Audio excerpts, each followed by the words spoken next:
Para a maioria de nós, o Natal é intocável. É o cheiro de pinheiro, as luzes piscando, o nascimento de um Salvador e a esperança de paz na Terra. Feche os olhos por um segundo e imagine essa cena. O conforto, a tradição. Agora abra os olhos e imagine um Natal onde cantar Noite Feliz da maneira correta poderia colocar você e sua família na lista de vigia da polícia secreta. Imagine uma árvore de Natal onde a estrela de Belém foi arrancada e substituída por uma runa afiada ou uma cruz de ferro. Imagine abrir o presente do seu filho e encontrar não um brinquedo, mas um livro ilustrado ensinando a idolatrar um ditador como se fosse um deus.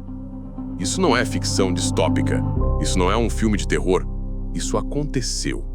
Em 1941, enquanto o mundo sangrava na maior guerra da história humana, o Terceiro Reich colocava em prática um de seus planos mais audaciosos e silenciosos, o sequestro do Natal. Eles não queriam apenas ganhar a guerra militar, eles queriam conquistar a alma da cultura ocidental. O objetivo? Matar o Natal cristão e fazer renascer uma celebração pagã, sangrenta e nacionalista sobre os seus cadáveres. Hoje nós vamos abrir os arquivos proibidos dessa época. Vamos investigar como uma nação inteira foi manipulada para trocar Jesus por Odin e como os símbolos de paz foram distorcidos em ferramentas de propaganda. Bem-vindo ao lado obscuro da história. Este é o relato do Natal que eles tentaram reescrever. Para entender como chegamos a esse ponto bizarro da história, precisamos entrar na mente dos ideólogos da Alemanha da década de 30. O Natal apresentava um problema ideológico grave e fundamental para o partido.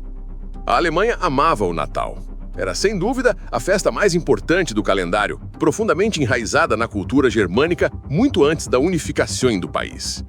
Cancelar o Natal seria suicídio político. O povo se revoltaria, as mães chorariam, a moral cairia. No entanto, o núcleo do Natal é o nascimento de Jesus Cristo. E, para a ideologia da raça pura, Jesus representava tudo o que eles desprezavam. Ele era judeu. Ele pregava a compaixão pelos fracos, o amor ao próximo e a paz universal. Conceitos que iam diretamente contra a doutrina de força, dominação e pureza racial que o regime pregava. Como celebrar o nascimento de um inimigo racial na festa mais sagrada do ano? A resposta dos estrategistas de propaganda não foi a proibição, foi a reengenharia.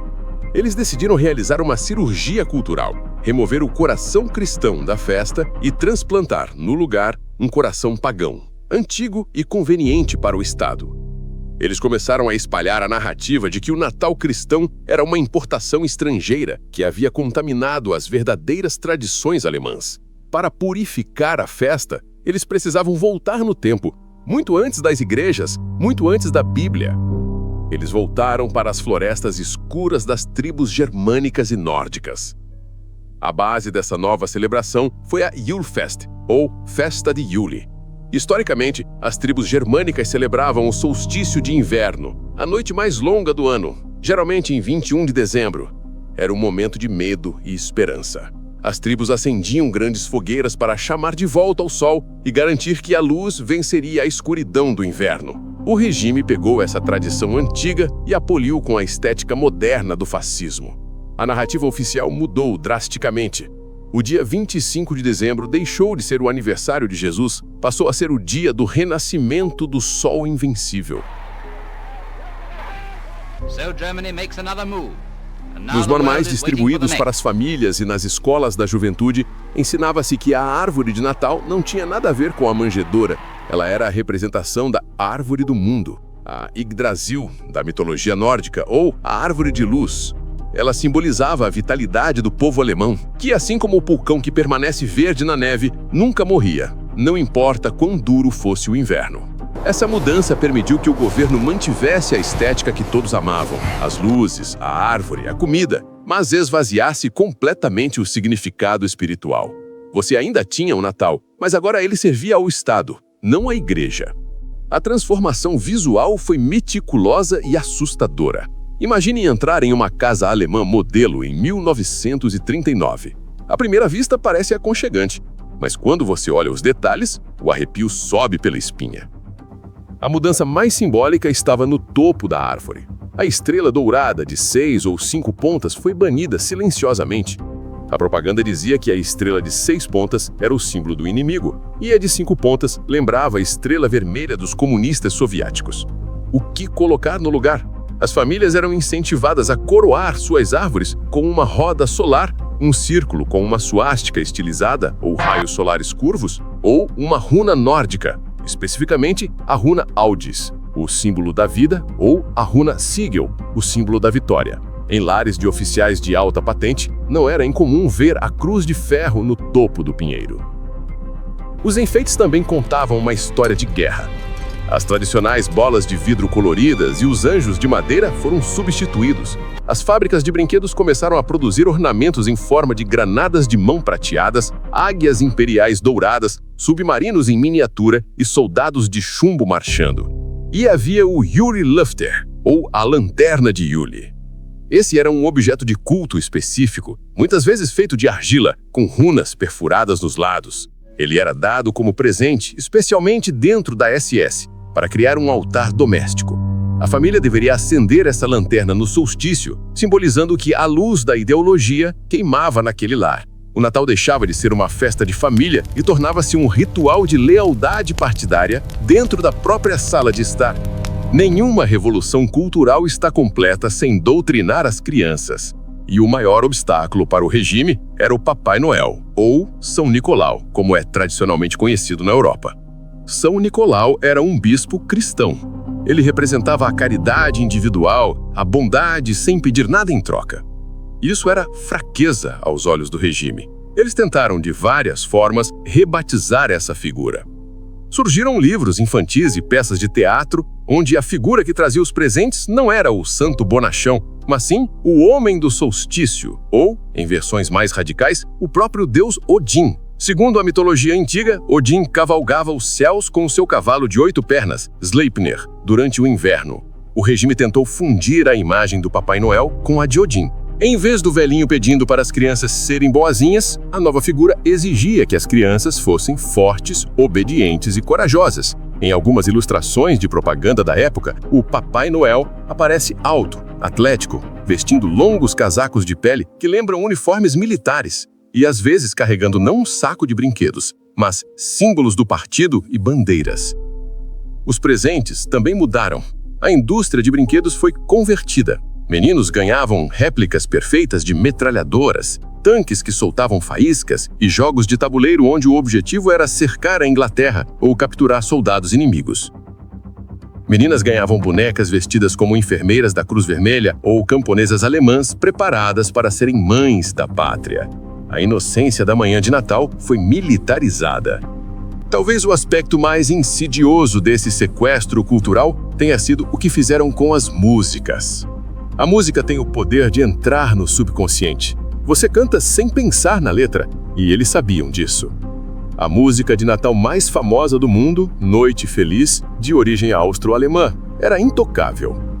Mas a letra original era inaceitável para o partido, pois falava explicitamente de Cristo o Salvador e Filho de Deus. Os censores e poetas do regime reescreveram a letra. Não apenas mudaram uma ou outra palavra, eles alteraram o sentido teológico da canção. A versão nazista de Noite Feliz, que foi transmitida no rádio e ensinada em comícios, dizia o seguinte, traduzindo livremente: Noite silenciosa, noite sagrada. Tudo dorme, apenas uma luz brilha. O Führer vigia o destino da Alemanha, guiando-nos para a grandeza nacional. Ele nos protege em meio à batalha. Perceba a troca sutil e satânica. A proteção divina foi substituída pela proteção do líder político. A paz celestial foi substituída pela grandeza nacional. As pessoas cantavam a melodia que amavam, a música que os trazia conforto desde a infância, mas as palavras que saíam das suas bocas eram uma oração política. Era lavagem cerebral disfarçada de coral natalino. Outros hinos foram criados, como a Hohe Nacht der klaren Sterne, a alta noite das estrelas claras, que falava do fogo, das estrelas e da pátria, sem nunca mencionar Deus ou religião. Essas músicas eram belas, melodiosas e projetadas para evocar emoção, fazendo com que as pessoas não sentissem falta das religiosas antigas. Durante os primeiros anos da guerra, quando a Alemanha estava vencendo, esse novo Natal foi celebrado com pompa. Grandes feiras, soldados distribuindo sopa e presentes para os pobres, tudo filmado para mostrar como o regime cuidava do seu povo. Era o Volksweihnachten, o Natal do povo. Mas a realidade da guerra logo alcançou a propaganda. O ponto de ruptura foi o Natal de 1942. A Batalha de Stalingrado estava em seu auge. Centenas de milhares de soldados alemães estavam cercados no inverno brutal da Rússia, morrendo de fome e frio. Na Alemanha, a propaganda tentava manter o moral alto. Goebbels, o ministro da propaganda, fez um discurso no rádio pedindo que a população enviasse pacotes para o fronte e celebrasse um Natal de sacrifício. Mas nas trincheiras congeladas de Stalingrado, a ideologia ruiu. Existem relatos emocionantes e terríveis desse Natal no fronte. Soldados famintos, sabendo que iriam morrer, não desenharam suásticas ou runas. Um médico do exército, Kurt Heuber, desenhou em um pedaço de mapa soviético a imagem de uma mãe segurando um bebê, a Madonna de Stalingrado. Na hora da morte, aqueles homens ignoraram as ordens de Berlim. Eles voltaram a cantar a versão original de Noite Feliz. Eles rezaram para o Deus antigo, não para o líder que os enviou para o matadouro. A tentativa de criar uma religião política falhou no momento em que a humanidade foi testada ao extremo. Em 1944, o Natal na Alemanha foi sombrio. As cidades estavam sendo bombardeadas. Não havia eletricidade para as luzes, nem comida para a ceia. A Yule-Fest gloriosa prometida pelo Reich era apenas escombros e cinzas. Com a queda do regime, em 1945, essa versão bizarra do Natal desapareceu quase tão rápido quanto surgiu. As famílias, envergonhadas ou simplesmente aliviadas, tiraram as rodas solares do topo das árvores e buscaram as velhas estrelas no fundo das caixas. As letras alteradas das músicas foram esquecidas. O Papai Noel voltou a ser São Nicolau. Mas essa história deixa uma cicatriz e um alerta eterno. Ela nos mostra a fragilidade das nossas tradições. Ela nos lembra que, nas mãos erradas, até a pureza de uma festa infantil pode ser transformada em uma ferramenta de ódio e controle. O Natal que conhecemos sobreviveu, mas houve um tempo, não muito distante, em que a luz da estrela quase se apagou para dar lugar à sombra da suástica. Se você chegou até aqui e valoriza a história que não é contada nos livros escolares, você precisa fazer parte da nossa comunidade. O YouTube não gosta de entregar esse tipo de conteúdo, então sua inscrição e seu like são a única forma de garantir que continuaremos investigando o que foi esquecido. Comente abaixo. Você conhecia essa versão obscura do Natal? Eu vejo vocês no próximo mistério.